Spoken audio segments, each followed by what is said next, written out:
After months out of the public eye, Sarah Ferguson has finally been spotted again. So I understand that she is staying with friends in Britain at the moment, having been in Switzerland, possibly Ireland and Scotland, and in the Middle East.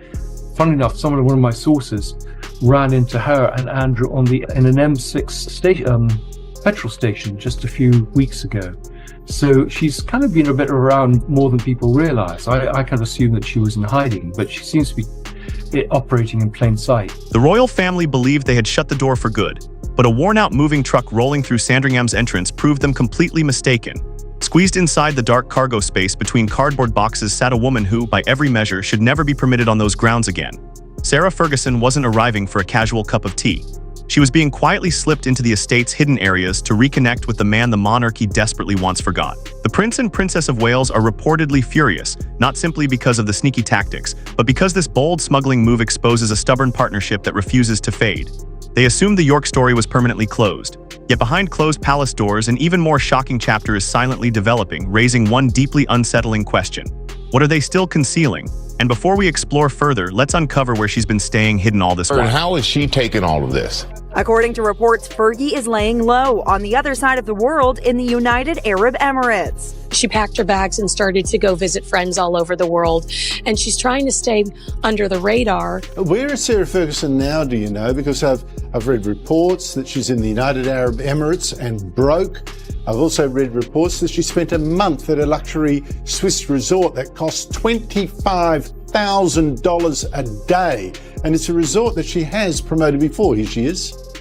To thank you in deep gratitude for giving me a safe harbor in the storms of life. Security at Sandringham is designed to stop assassins and skilled intruders, not furniture trucks working as cover. This was no ordinary delivery run to the remote woodland cottage. New information reveals a large vehicle was allegedly turned into a disguise to sneak a very recognizable face past the security posts. Pressed in the darkness among stacked boxes, crouching low, was Sarah Ferguson.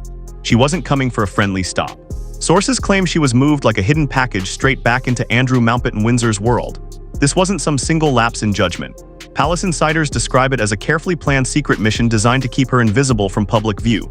Quick pause: if you're enjoying this content, hit that subscribe button for FameX. Over 92% of viewers haven't subscribed yet. It costs nothing, takes 1 second, and truly makes a difference. Appreciate you if you just did. Now back to the story. And when trucks reportedly weren't available, the methods allegedly became even more extreme. Word is that on several occasions, Sarah was seen curled in the footwell of a car, buried beneath layers of blankets as the vehicle passed royal guards. Picture it: someone who once waved from the Buckingham Palace balcony, now allegedly hiding on a car floor just to enter the gates. It reads like a Cold War spy story, and palace staff are said to be completely shocked. They're essentially surviving like hunted fugitives on their own family's land. Now, let's look at how William and Kate responded upon learning the truth. Mae Cymru yn agos iawn at ein colonnau, ac rydyn yn edrych ymlaen at bob ymweliad. My Willard hovered, got a harness, cyfoethog, a fob all week. Dymunod ffilnod, llawn o ddathlu, gyda theulu a ffrindiau. Reports say the Prince and Princess of Wales exploded with anger when the full details reached them. To William and Kate, this isn't simply odd or humiliating conduct. It's treated as a serious security threat and a direct insult to the monarchy's updated code of conduct. They believed the York situation was finally contained within that quiet Norfolk retreat. Instead, they've apparently uncovered an underground arrangement that ignores every firm instruction given by the king himself. But as outrage inside the palace reaches a breaking point, a far darker question is allegedly beginning to form. People close to the situation say observers are now wondering why two individuals who have already lost nearly everything would risk yet another scandal simply to keep meeting secretly. The answer may lie in an agreement made years earlier, and in the shocking revelation still locked away inside a mountain of sealed files. I think she realized that the proximity of being close to him in a Crown Estate property was good for her image in terms of her commercial activities. It kept her inside the family. It could have been very easy for them to distance themselves from her, and she wanted to gain that proximity to the family for her money-making activities. So it was in her interest. They had separate wings. They both had lots of boyfriends and girlfriends in that period. They saw it as joint co-parenting, but actually the children were kind of brought up by nannies and policemen because he was often away and she was for long periods of time in the States. Trying to raise funds. The truth is they're no longer simply a divorced couple. They're two people who, as insiders describe it, know precisely where every buried secret lies. According to well-placed sources, these hidden meetups aren't driven by old feelings. It's claimed they share a bond formed in the center of the most devastating secrets the royal family has ever carried. Word is that for Andrew Mountbatten-Windsor, Sarah is the last person remaining who hasn't walked away. Sources say he sees her as his only lifeline at a time when even his own brother, the king, has allegedly turned down private conversations. So why does Sarah remain? It's alleged their connection runs far deeper than simple loyalty. Fresh details from the Epstein documents have pulled her name back into the harsh spotlight, with emails suggesting a level of closeness to the deceased criminal that many find impossible to justify. Take a look at this. Well, yes, this is the newest thing that has come out of the Epstein files. I mean, there's so much that's coming out. There are thousands and thousands of pages. But yes, it has come out that on at least 2 occasions, she proposed to Jeffrey Epstein. And yes, it was after he was convicted the first time of using. I mean, they're genuinely like Tweedledee and Tweedledum when you read what they said. Oh, please marry me. You're my favorite. It's like they would do anything for a couple of $1,000s. And exchange a couple of years, I believe, after he was convicted, said that she wanted to be his pet. So clearly this is not someone who had disavowed this man until they actually had a public falling out, I think in 2011, where they... According to insiders, they're not simply supporting each other emotionally. They're allegedly aligning their stories as legal pressure continues to build. This rumored agreement of silence has, sources claim, rattled the palace to its foundation. There's genuine fear that if either one feels cornered, the other could become either their only rescue or the force that ruins them both. Yet their bond is said to stretch beyond legal planning. New accounts allege the two have even argued over surprisingly ordinary matters like ownership of the late Queen's beloved corgis, revealing their lives are still entangled in messy ways the public was never supposed to witness. They're connected by a shared past no outsider can fully understand. Reports suggest this defensive mindset is precisely what makes them so threatening to the institution. They're not merely avoiding public attention. They're allegedly guarding a story the rest of the royal family is desperately trying to erase forever. Yet this concealed alliance hasn't gone unnoticed by the two people who stand to lose the most if the crown's image suffers another blow. According to palace insiders, the Prince and Princess of Wales are already planning their response. I think the royal family haven't handled Sarah Ferguson very well. I mean, they should have allowed her basically to be cut loose very early on and cause her own problems. I mean, maybe she's always had this threat over them that she was going to spill the beans of some of their secrets, and they needed to keep her close.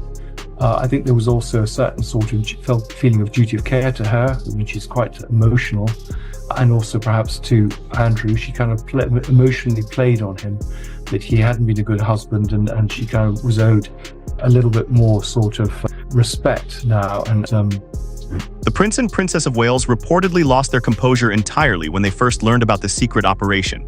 For William and Kate, this is no minor breach of royal manners. It's viewed as a direct strike against the crown's very foundation. Sources close to them say the future king and queen are absolutely furious. That while they work hard to modernize the monarchy, a shadowy behind-the-scenes game is allegedly unfolding right under their supervision. Reports claim William's position has solidified into complete determination. The York problem must be resolved, and it must be resolved permanently. Insiders say he's been pushing an uncompromising approach in private conversations. He allegedly believes that as long as Andrew Mountbatten-Windsor and Sarah Ferguson remain anywhere in sight, even spotted hiding in the back of a vehicle, the family will never truly escape the controversies that have followed them. But this goes beyond simple damage management. It concerns Prince George's future. It's alleged Kate is taking an equally firm position. Sources say she's deeply worried that this deeply rooted pattern of secrecy and deception could one day darken her children's reign. To her, every smuggling incident proves the old establishment still refuses to grow. The tension at Sandringham has allegedly reached a dangerous peak. According to fresh reports, William has issued a blunt final warning. Sarah Ferguson must answer for her decisions rather than attempting to rewrite the past through secret meetings or potential memoir revelations. What has followed is a high-pressure standoff that has reportedly split the palace into opposing sides. On one side, two people who refuse to leave. On the other, the monarchy's future determined to sever ties completely. Royal advisors say the discussion has escalated beyond simple property disagreements to something far more serious. The matter isn't simply whether to remove them from a cottage. It's now whether to permanently exile them from the country altogether. And as information quietly surfaces, plans for a final removal are already being drafted in the corridors of authority. You know, she is now a loose cannon. She's desperate for money, or at least claims to be. And, you know, clearly she's been courted by newspapers, by television stations and others. And so she could be dangerous to them. I mean, she could write something, you know, a few digs at William and Charles and Philip, you know, talking about her wonderful relationship with the Queen and Diana, perhaps giving a slightly different perspective on the Epstein relationship. I mean, whether people will believe her is another. Fresh reports suggest Sarah Ferguson has been moving between wealthy contacts across the globe from Switzerland to Qatar, while carefully avoiding any return to America. Sources hint she's deeply afraid of being compelled to give testimony in active investigations, which would trigger a public image catastrophe for the palace if she were sent overseas. It's claimed the crown could then be portrayed as her guardian, a storyline the Prince and Princess of Wales are absolutely determined to prevent. Back at Sandringham, Andrew Mountbatten Windsor is allegedly firmly resisting any move to his designated future residence, Marsh Farm. Insiders say he understands that every step away from the estate's center brings him closer to complete invisibility. Yet the pressure is intensifying. Reports indicate Prince Edward was recently dispatched as a messenger to notify him that his time at Wood Farm is over, and the king's patience has completely expired. We're left questioning whether this spy-like existence signals an approaching revenge scheme, or simply the unfortunate conclusion of a royal chapter defined by excess and consequences. So what's your view? Are the Prince and Princess of Wales correct to demand permanent exile, or is the palace going too far in how it manages the pair? And do you believe explosive secrets remain hidden inside those locked files? Share your thoughts in the comments below. I'm excited to hear what you think. And if you enjoyed this deep exploration into the latest royal drama here on FameX, don't forget to smash that like button and subscribe for more stunning updates on the House of Windsor. Hit the notification bell so you never miss a single breaking story. Thanks for watching and see you in the next one.